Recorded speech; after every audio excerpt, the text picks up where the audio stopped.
Welcome back to Capitol Review. I'm Tosin Fakile in for Mark Hall. FBI Director Christopher Wray announced Wednesday that he will resign before President-elect Donald Trump takes office next year. Wray resigns 7 years into his 10-year term. Terms are supposed to last through multiple administrations to avoid politicizing. Wray announced his decision during a town hall. He says it was a hard decision, but believes it would be better for the Bureau.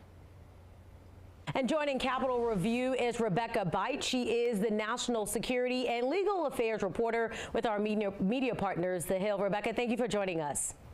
Yeah, thank you for having me. All right, so first of all, was it a shock that Christopher Wray stepped down? You know, I don't know if it was necessarily shocking in the sense that, Trump has clearly previewed that he does plan to ask Christopher Wray to step aside or to fire him. He previously announced that he plans to nominate Kash Patel to serve as the director of the FBI. But the reason that this is controversial is Christopher Wray would otherwise serve out a 10-year term as director of the FBI. He's set to stay and lead the Bureau until 2027. So with this announcement, Wray said that he's hoping to keep the Bureau out of the fray. He'll be stepping down just as Biden leaves and Trump takes over.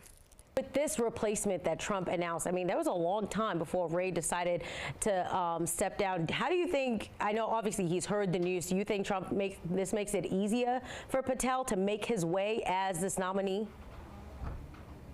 I think that's hard to say. He's certainly someone who is viewed as a controversial pick, and that's in part due to the ways that he's expressed loyalty to Trump. That includes writing a children's book that, shows a character named Kash kind of, helping King Donald get out of trouble.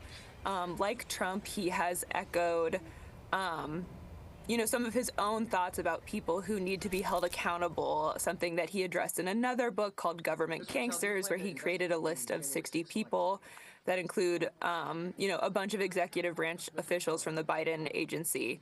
And so those are factors that I think lawmakers are going to look at. At the same time, we have heard some Republicans speak positively about the pick, so it's kind of hard to say how this will go forward and how much attention he'll get compared to other nominees.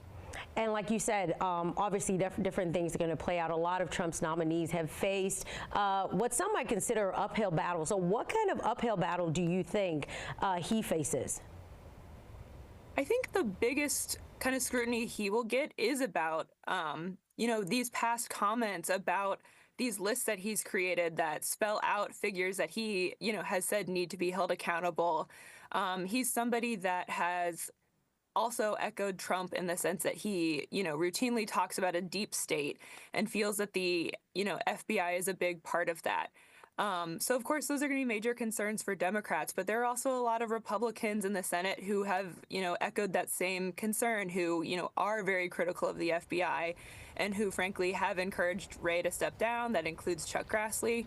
So it'll be interesting to see, just how much focus those comments get and how concerning they are to, Senate Republicans once the consideration of his nomination really starts to move forward in earnest. And I know you spend a lot of time talking to lawmakers. What are they telling you about Patel?